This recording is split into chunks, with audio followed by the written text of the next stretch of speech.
Over the years, there have been many different martial arts that have come to the fray, from Taekwondo to Tai Chi, from kickboxing to karate. But one of those that seems to have been heavily overlooked is the martial art of Kuk Sool Won. Designed to fuse centuries of Korean martial knowledge into a single system, it offers a unique blend of combat, healing, spiritual values, and culture. Founded in 1961 by Grandmaster In-Hook Soo in Seoul, Kuk Sool Won means National Martial Arts Institute. Soo gathered techniques from ancient Korean martial traditions, royal court arts, folk fighting styles, temple practices, and synthesized them into a cohesive curriculum. This wasn't just about creating a new style, it was an effort to preserve a fragmented heritage. Kuk Sool Won is notable for its 5-part training system: Heung, forms; Nal, weapons; Bon, punches, kicks and blocks; Hap, joint locking and throws; and Yu, healing and acupressure. Most martial arts focus on one or two of these. Kuk Sool Won spans all 5. Practitioners might train a sword form, shift into wrist locks, then switch to joint massage, all in the same session. Unlike many martial arts, Kuk Sool Won includes traditional Korean medicine. Students learn acupressure, meridian stretching, herbal compress therapy, and even bone setting. Training isn't just about fighting, it's a holistic approach meant to strengthen, restore, and balance the body. Weaponry in Kuk Sool Won is historically rich. Practitioners train with the long staff, Korean sword, short stick, knife, spear, and rope. These are not add-ons. Each weapon system stands on its own, with forms, tactics, and historical background often traced to military or royal court traditions. Striking techniques incorporate low kicks, high kicks, palm strikes, knife hand chops, and elbow attacks. They echo both battlefield use and self-defense efficacy. Visceral, grounded, and powerful. Many forms are inspired by animal or elemental themes, like the crane, tiger, or mountain, to train body movement and power delivery. Kuk Sool Won includes grappling and joint locks derived from ancient Korean jiu-jitsu-like practices. These techniques allow one to control, immobilize, and neutralize attackers. Accompanied by breakfalls and rolls, they teach how to handle conflicts in standing and ground situations. The art offers a distinctive belt and sash ranking system based on age and training duration. Children begin with coloured belts, while adults may use traditional sashes. Black belt degrees range from 1st Dan to 9th Dan, and each rank requires both technical skill and demonstration of personal development. In addition to martial competence, it emphasizes moral character. Principles like courtesy, integrity, perseverance, self-control, and indomitable spirit, drawn from traditional Korean ethics, are taught from day one. Testing includes both technical skills and verbal recitation of these values. Kuk Sool Won has a structured teacher certification program. Regional assemblies, international seminars, and standardized testing ensure instructors remain aligned in curriculum and values. This structure has helped the art spread to over 60 countries, from Canada and France to South Africa and Australia. The art isn't sports focused. It discourages point scoring or ring sport. Instead, it encourages accurate technique, power generation, and situational awareness. Demonstrations may be staged in exhibitions, but full contact competition isn't its priority. This focus on technique over sport performance has kept Kuk Sool Won more traditional than many modern martial arts.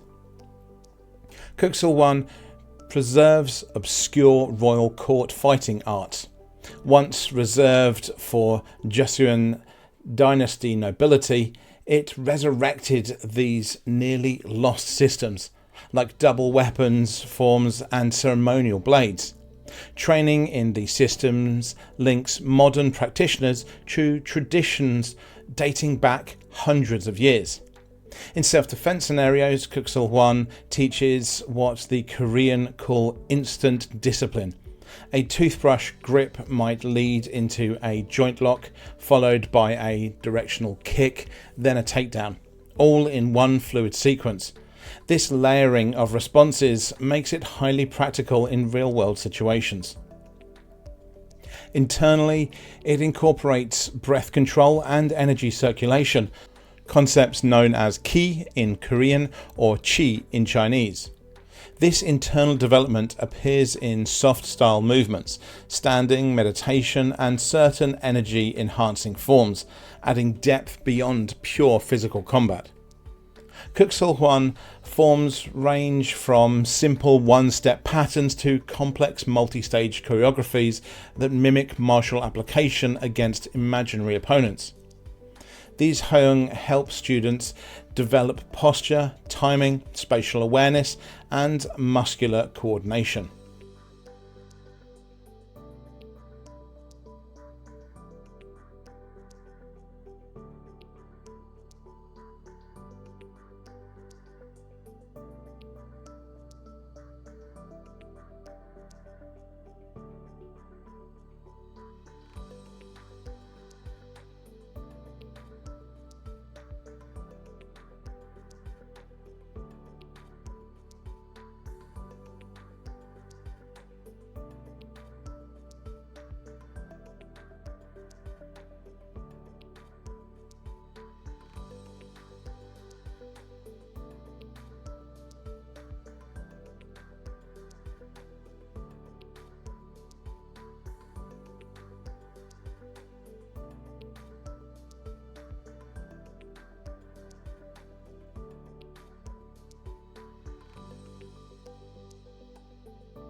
Despite its depth, Kuk Sool Won remains largely unknown compared to Taekwondo or Hapkido.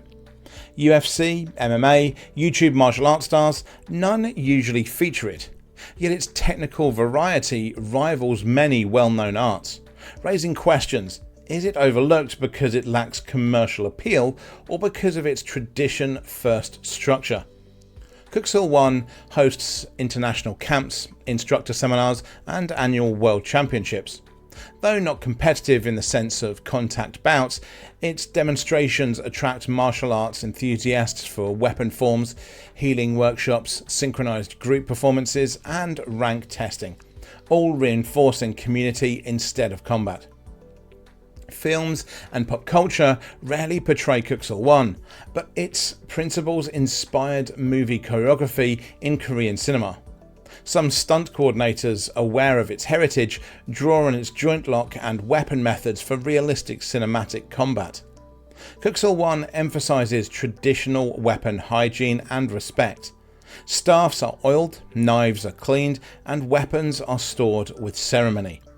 Disrespecting a weapon carries social stigma within the art, a throwback to values diffused by modern convenience. Students often report increased self-awareness and confidence because its roots technique in historical context. Saber routines don't feel random. they're connected to lineage and purpose. Practitioners say this sense of legacy empowers their training and daily life. Kuk Sool Won has been nominated by UNESCO for its cultural value, thanks to its fusion of martial practice and intangible cultural heritage. While not officially listed, it's respected among preservationists for embodying multiple Korean martial traditions. Kuk Sool Won may be the world's most overlooked martial art, not because it lacks depth or quality, but because it isn't easily replicated by flashy hooks and quick online tutorials. It demands investment, patience, and respect for its roots, traits that stand in contrast to today's fast-paced attention economy. You might wonder how a single system can actually balance combat and healing, weapons and wellness, and yet Kuk Sool Won has achieved this. Its classes flow like a river, moving from intense physical drills through partnered techniques into gentle acupressure and herbal therapies. One moment a student may be practicing palm strikes or knife hand blocks, expressing explosive power. The next moment they're receiving a meridian stretch, unlocking energy channels to aid recovery and deepen body awareness. That blend of giving and receiving transforms the practitioner, not only physically but mentally. Over time, you become as comfortable both breaking a joint lock and easing muscle tension, a rare duality in martial arts. Intent is another crucial thread. Each movement is taught with the understanding of real-world application. When executing a choking defense, students aren't simply learning the form, they retrace how the hold arrives, what precedes it, and what follows after release. They are encouraged to feel the transition from tension to control so deeply that their reflexes shift. In sparring, this undercurrent of intent becomes visible. Corrections focus less on power and more on awareness, timing, and calm under pressure. A practitioner learns not to react reflexively, but to respond purposefully. Weapons training carries a historical narrative. When striking with a staff, for instance, the motions aren't choreographed from thin air. They echo battlefield formations from centuries past. Some forms were once practiced by royal bodyguards, others by village watchmen. That lineage adds weight. A standard staff becomes a connection to ancestral guardians. Learning the knife or short sword, you study retention, how to maintain control under pressure, because those skills once meant life or death. The significance seeps in as a quiet, ongoing lesson in discipline and respect. The healing arts in Kuk Sool Won are not window dressing. They comprise entire modules in advanced curriculum. Students trained in bone setting and joint adjustment learn careful palpation and pressure sequences that alleviate pain and restore alignment. These skills go beyond typical gym recovery. They are tools for actual care. Instructors often treat injuries within the school, using these techniques responsibly and ethically. This blurs the lines between martial artist and healer. Every dojang becomes a place of first response care. Globally, Kuk Sool Won maintains cohesion through regular international gatherings. Instructors travel to Seoul yearly to participate in standardized testing and cultural immersion. They don traditional robes, practice 10 to a line in synchronized forms, and attend lectures on traditional Korean philosophy, language, and history. This isn't a flashy stage event, it's a reaffirmation of identity. In post-session meals, students share stories of how the training informs their professional life. A police officer recalls using a pressure point release to calm a suspect without injury. A therapist credits meridian stretching with restoring client mobility. A parent describes improved confidence and patience they see in their child. These narratives tie the art to everyday human impact. It's tempting to see Kuk Sool Won's lack of media presence as a weakness, but in reality it might be its greatest strength. Unlike arts that depend on flashy viral hits or celebrity endorsements, Kuk Sool Won grows steadily through deep practice and instructor mentorship. Its dojongs are intentionally local. You won't find them on every corner, but where they thrive. They build committed communities that chip away at the superficiality of modern culture. It's not about more students, it's about the right students. Despite this, the public rarely sees a full contact tournament or viral knockout video, so curiosity remains low. Kuk Sool Won rarely seizes headlines because it doesn't chase them. Instead, it focuses on preserving content with meaning. Whether it's a choreography steeped in heritage or a quiet acupressure routine, the art trusts its own internal value. And whenever someone new steps in, they find themselves in an ecosystem that rewards patience, humility, and growth. Looking at trends in martial arts today, followed by largely flashy highlights and knockout compilations, it's clear why Kuk Sool Won stays under the radar. Its curriculum feels almost anachronistic in comparison. Few arts teach bone setting as stringently as they teach straight punches, yet that anachronism is also its triumph. In a world of immediate gratification, it offers discipline, lineage, and internal development. It's less concerned with creating champions and more invested in creating persons who can embody a complex martial identity. If you've trained other martial arts, stepping into a Kuk Sool Won class can feel disorientating at first. You might expect to spar or punch heavy bags, but instead find yourself tuned into the subtle edge of blades or the gentle tension of meridian stretching. The deeper you go, the clearer the pattern reveals itself. This is an art of balance. Balance between hard and soft, attack and recovery, individual refinement and cultural continuity.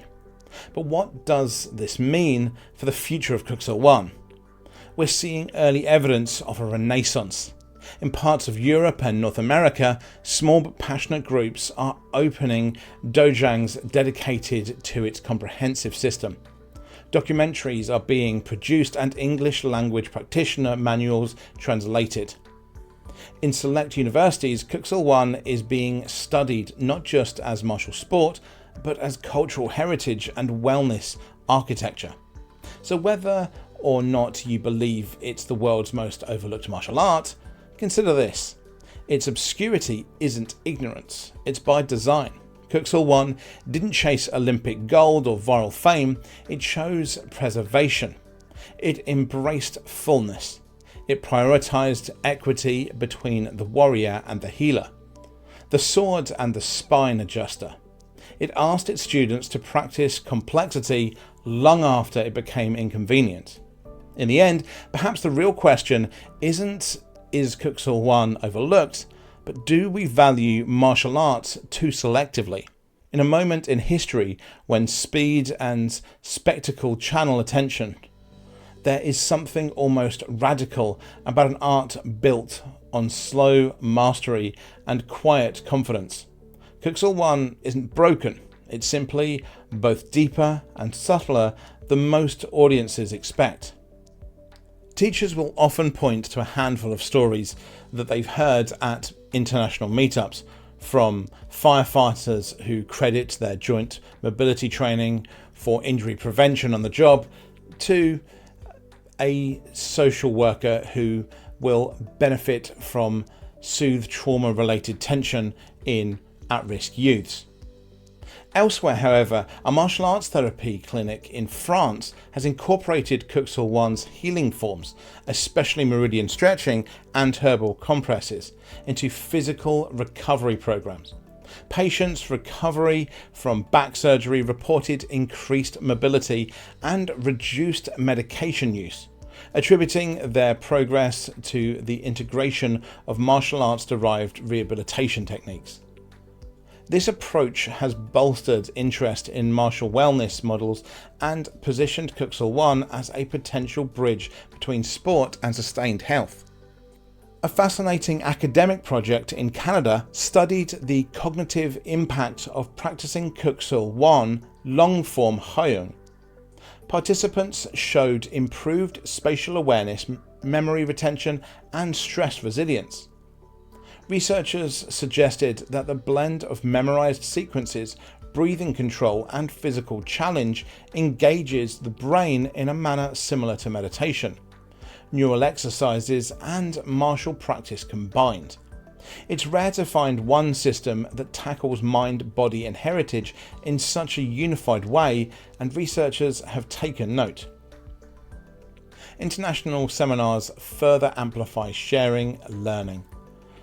Imagine 15 instructors from Europe, North America, and Asia gathering in Seoul's historic Kuk Sool Won headquarters. They spend days training together, learning weapon routines, healing methods, and sparring protocols. They attend evening lectures on Korean martial heritage, share meals, and leave not just as instructors, but as cultural ambassadors. It's not a hype tour, it's a pilgrimage into lineage, camaraderie, and shared custodianship. And yet, the question persists. If all this exists, why isn't Kuk Sool Won more widely known? First, its scope is its own barrier. Teaching, striking, grappling, weapons, healing, forms, and all culture takes years. It doesn't fit into 8-week challenge culture or viral trend cycles. Second, it lacks the media infrastructure other arts build. No televised tournaments, no famous fighter market, no high-paying sponsorships. What it does offer is slower growth, a depth rarely seen in arts that chase exposure. Looking ahead, Kuk Sool Won seems poised for quiet influence, not mainstream dominance. As interest in holistic health grows, and as appreciation for lineage and human-scale systems resurfaces, dojangs become sites of resurgence. Some universities in Korea are digitizing archival manuscripts. In Europe, underground publications are bringing depth and design into martial arts pedagogy. And in North America, grassroots communities are forming small schools focused on self-defense for women, elder mobility, and youth empowerment, each using Kuk Sool Won's layered curriculum as a foundation. In that context, it's more accurate to call Kuk Sool Won overlooked, not unknown. It hasn't been silent, it's just spoken in lower tones.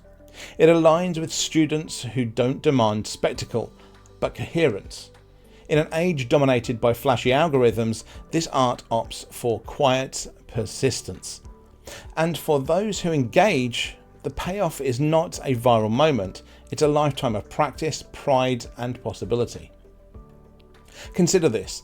In a dojo filled with people learning weapon craft, healing touch, joint control, and moral philosophy, something profound happens.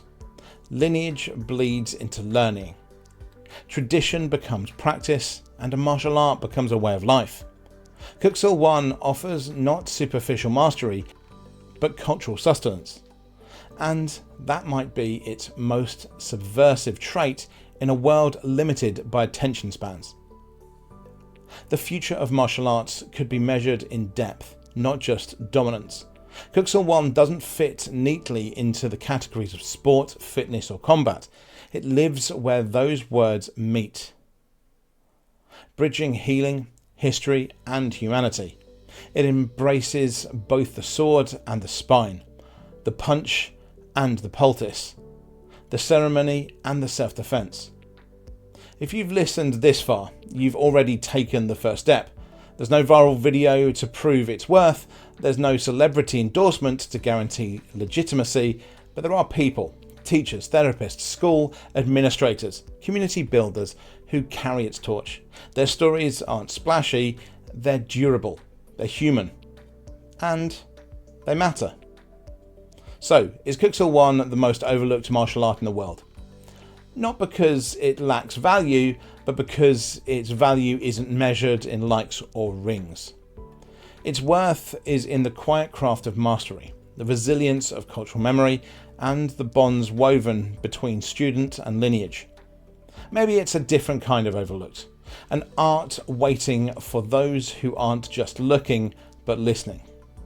If you'd like to hear us talk about more areas of martial arts, culture, and far more, please do like, comment, and subscribe, and thank you for watching.